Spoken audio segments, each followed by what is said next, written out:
Bonjour tout le monde et bienvenue dans cette nouvelle vidéo.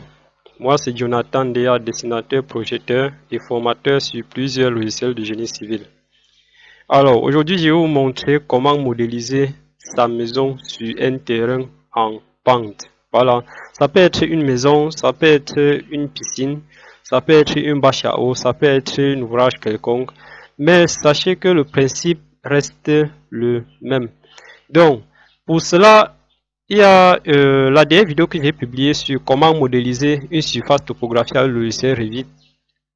Je vous invite à suivre cette vidéo parce que ça vous donne un bon départ dans la modélisation complexe des terrains et surtout des terrains à pente non uniforme. Voilà. Donc, on va voir cela dans cette vidéo. Et je vous invite à suivre la vidéo jusqu'à la fin parce que à la fin de la vidéo, je vous montre comment est-ce qu'on peut quitter de Revit. Donc, une fois que vous avez fini votre modélisation dans Revit, vers 3ds Max, qui est un logiciel de modélisation et de rendu aussi. Voilà. Donc, je vais vous montrer cela parce qu'il y a certains abonnés qui ont laissé en commentaire ces difficultés-là. Ils n'arrivent pas à y accéder. Donc, je vais faire cela à la fin de cette vidéo et je vous invite à laisser en commentaire toutes vos difficultés, tous vos souhaits. Bon, là, ça dépendra du logiciel de rendu que vous utilisez. Donc, n'hésitez pas à laisser tout cela en commentaire. Je ferai des vidéos pour cela.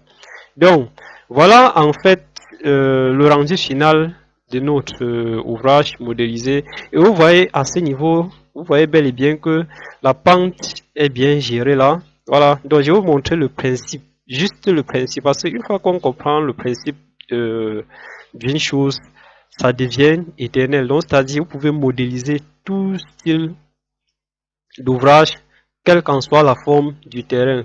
Mais j'insiste encore sur la vidéo que j'ai publiée la dernière fois par rapport à comment modéliser une surface topographique avec le logiciel Autodesk Revit. Donc, merci d'être attentif et sans toutefois tarder, entrons dans la modélisation proprement dit. Alors, pour attacher votre bâtiment sur un terrain en pente, il faudrait d'abord au préalable créer ou bien finaliser la modélisation de votre ouvrage. Voilà, et ici là mon bâtiment que j'ai fini la modélisation. Donc pour cela, pour créer notre terrain, ce qu'on va faire, c'est que nous allons d'abord regarder la conception. Donc vous voyez à ce niveau là, on a un mur de soutènement. Donc ça veut dire que à ce niveau là, on aura la terre sur ce côté. Et à ce niveau là, nous avons au niveau de notre rampe, de notre dallage d'accès, on a l'escalier ici. Voilà. Donc vous voyez, on aura aussi de la terre qui viendra fermer ce vide qui se trouve à la partie inférieure de notre dallage d'accès. Donc, ce qu'on va faire, c'est que nous allons nous placer au niveau 1, créer la trajectoire de notre surface topographique afin de modifier certains paramètres. Donc, je me place au niveau 1. Je vois bel et bien que ma surface topographique doit parcourir cette trajectoire. Donc, je vais venir dans l'onglet annotation. Je sélectionne ligne de détail. Voilà. Je modélise la trajectoire de ma surface topographique.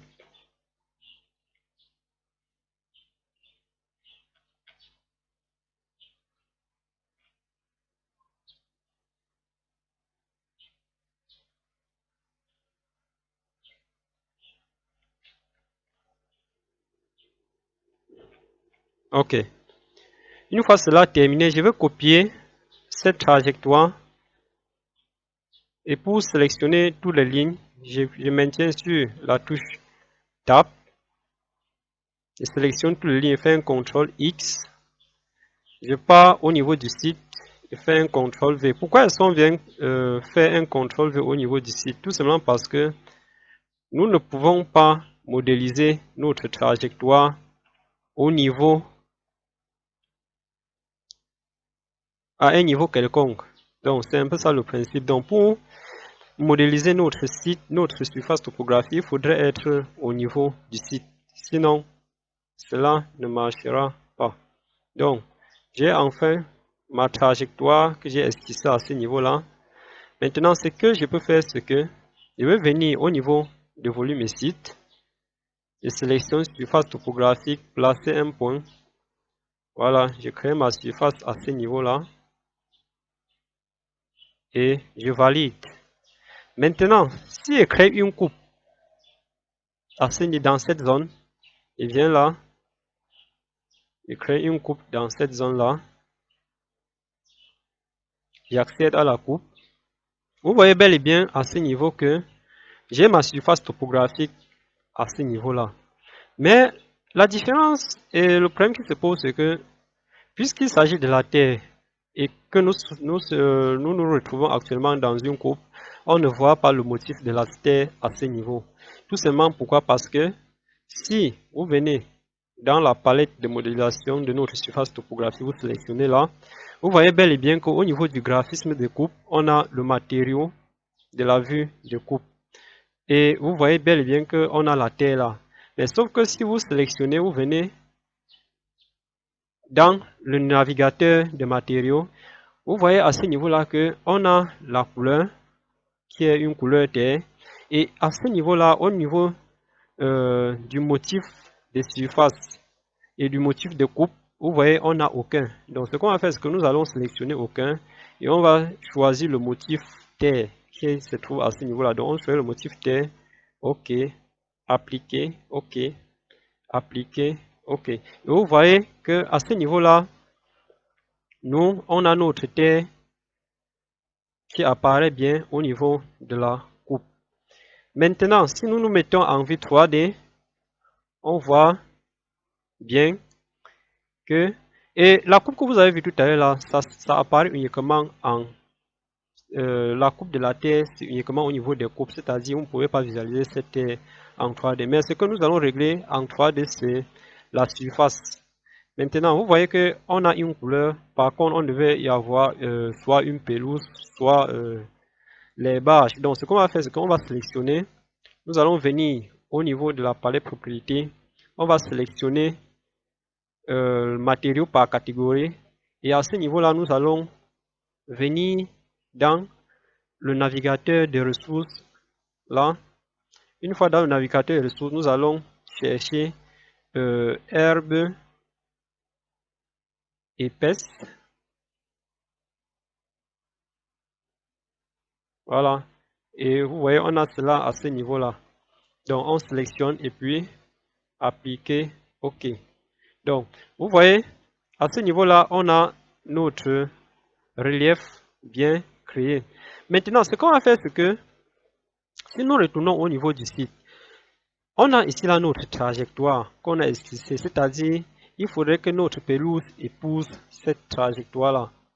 Nous avons notre pelouse ici là. Donc, ce qu'on doit faire, c'est que nous allons ajuster, nous allons couper cette zone-là et conserver uniquement la zone esquissée. Donc, pour cela, qu'est-ce qu'on fait? Je vais sélectionner ma trajectoire, je sélectionne mes lignes, je sélectionne ma trajectoire et je viens au niveau de la barre d'état. Là, je prends isoler catégorie. Là, j'ai isolé uniquement ma trajectoire et ma surface topographique. Maintenant, nous allons, pour scinder cela, nous allons venir dans la barre de modélisation là. Vous voyez là, on a scindé. Donc, c'est-à-dire, on va scinder cette surface là par rapport à ces lignes-ci. Voilà. Mais sauf que dans Revit, pour scinder une surface topographique, parce qu'actuellement, si on conserve ceci, ça ne peut pas couper puisqu'il s'agit d'une région. Donc, il faudrait que notre esquisse coupe notre surface topographique. Donc, pour cela, qu'est-ce qu'on va faire? Je sélectionne là. Voilà. Je valide. Et j'ai maintenant deux surfaces. Ça veut dire que je peux sélectionner cette surface-là. Je supprime. Je reviens encore sur scinder. Je vais scinder cette surface-là par rapport à cette ligne. Voilà. Je valide. Et vous voyez bel et bien que j'ai ma surface bien créée. Donc, je peux supprimer celle-ci.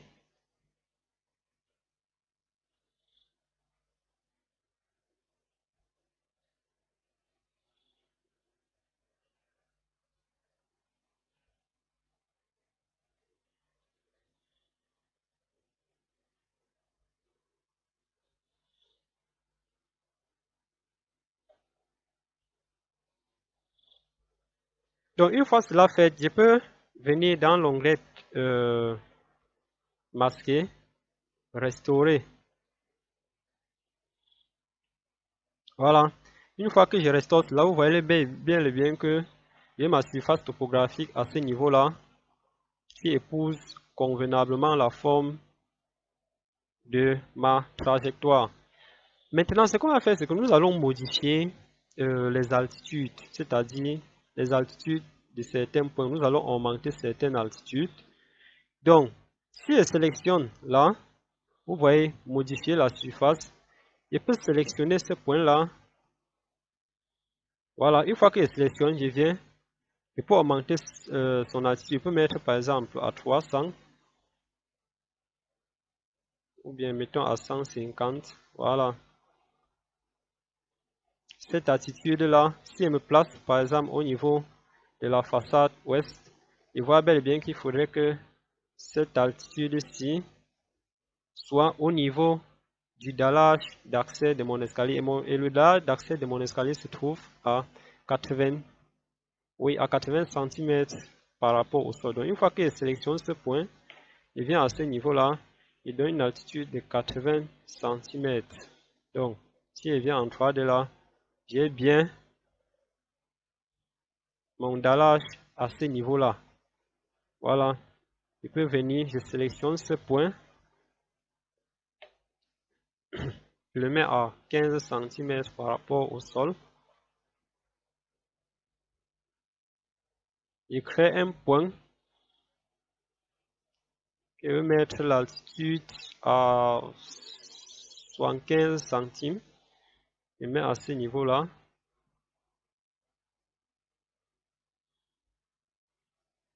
Prends l'autre à 1,50 m. Je mets à ce niveau. Donc, voilà le principe de création d'une pente dans le logiciel Autodesk Revit. Donc, il peut venir ici au niveau des arrêts. Il crée. Voilà.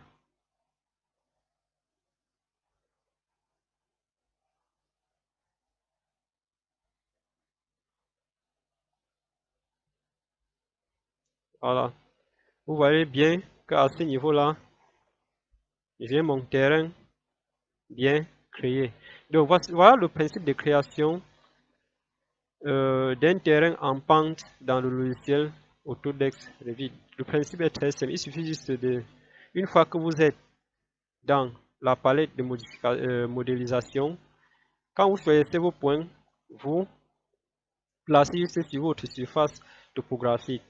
Maintenant, ce qu'on va faire, c'est que si je me mets au niveau du site, voilà, j'ai ma surface topographique à ce niveau. J'ai les courbes là, mais sauf que je n'ai pas une incrémentation normale qui me permettra de visualiser mes courbes de niveau. Ça veut dire quoi? Ça veut dire que si je viens à ce niveau-là, j'ai la possibilité dans le paramètre du site de régler l'incrémentation. Je vais mettre l'incrémentation à ce niveau-là à 25 centimes. Voilà, j'applique. Ok.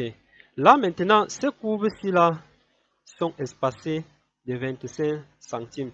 Et là, ça me permet d'avoir ou bien de gérer facilement ma pente au niveau de ma surface.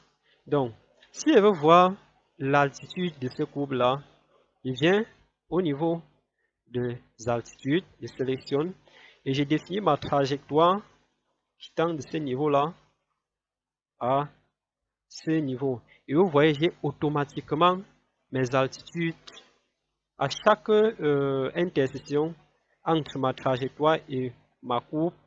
Encore, on appelle le plus souvent les lignes de niveau. Voilà, vous voyez, entre l'intersection de ma courbe et mes lignes de niveau, j'ai les altitudes qui s'affichent automatiquement là. Donc, voilà le principe de création d'une surface topographique dans le logiciel AutoDesVid et le principe d'insertion d'un ouvrage sur une pente dans le logiciel AutoDesVid. Donc, ce qu'on va faire, c'est que je vais venir à ce niveau-là, je vais placer une caméra dans cette zone. Voilà.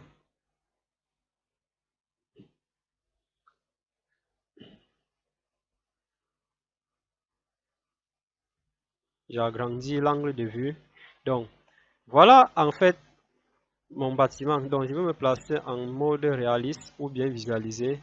Vous voyez bel et bien que j'ai mon terrain qui est bien accroché à mon bâtiment. Donc, maintenant pour la suite de cette vidéo, je vous ai expliqué au départ, il y a certains abonnés qui m'ont demandé le mode de conversion Revit vers 3ds Max. Le principe est très simple. Pour cela, une fois que vous avez fini votre modélisation, donc ce qu'on va faire, c'est que nous allons d'abord, pour avoir une bonne visualisation de notre bâtiment, on va faire un rendu RR au clavier, ou bien vous venez dans l'onglet de vue et vous avez là rendu.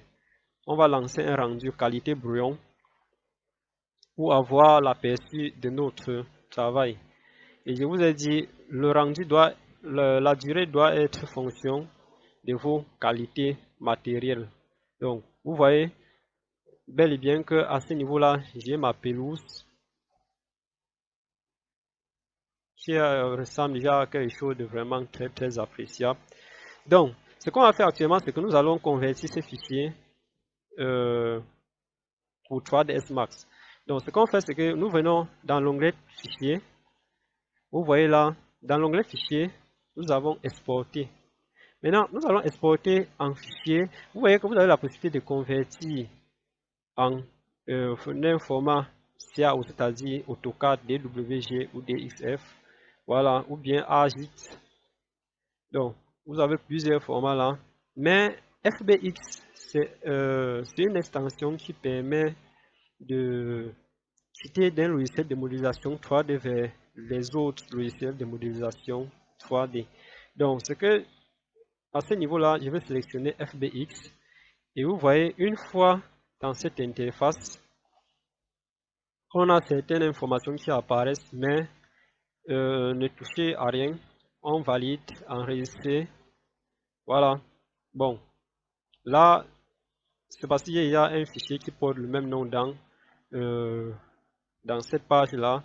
Donc, ce que je vais faire, c'est que je vais mettre tuto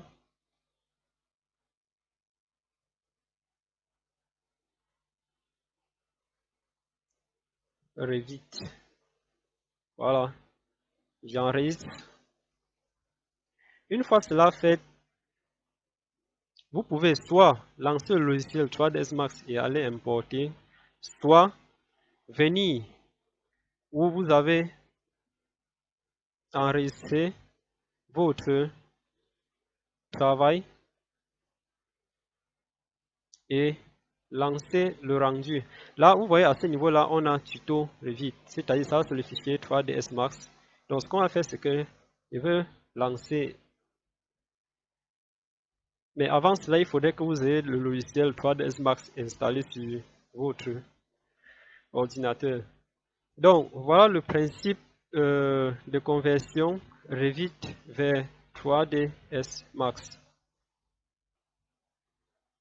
Alors, une fois cela fait, vous avez accès, lorsque vous relancez votre fichier que vous avez converti sur l'extension FBX, vous avez cette page-là qui s'affiche et on a un certain tas d'informations. Vous savez, le logiciel Autodesk Revit et 3ds Max sont des mêmes produits. Donc, c'est-à-dire, si vous appliquez un matériau dans Revit, le même matériau, une fois que vous lancez votre rendu dans 3ds Max, le même matériau reste à l'état intact. Donc vous n'avez pas besoin de modifier.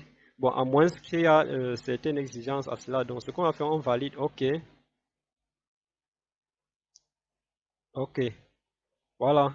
Là, ici, vous avez votre projet Revit.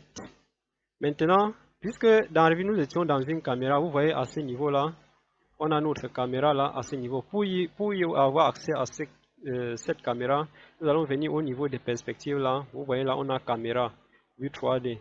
Et là, nous nous retrouvons à ce niveau-là. Donc, voilà comment faire la conversion Revit vers 3ds Max et comment créer,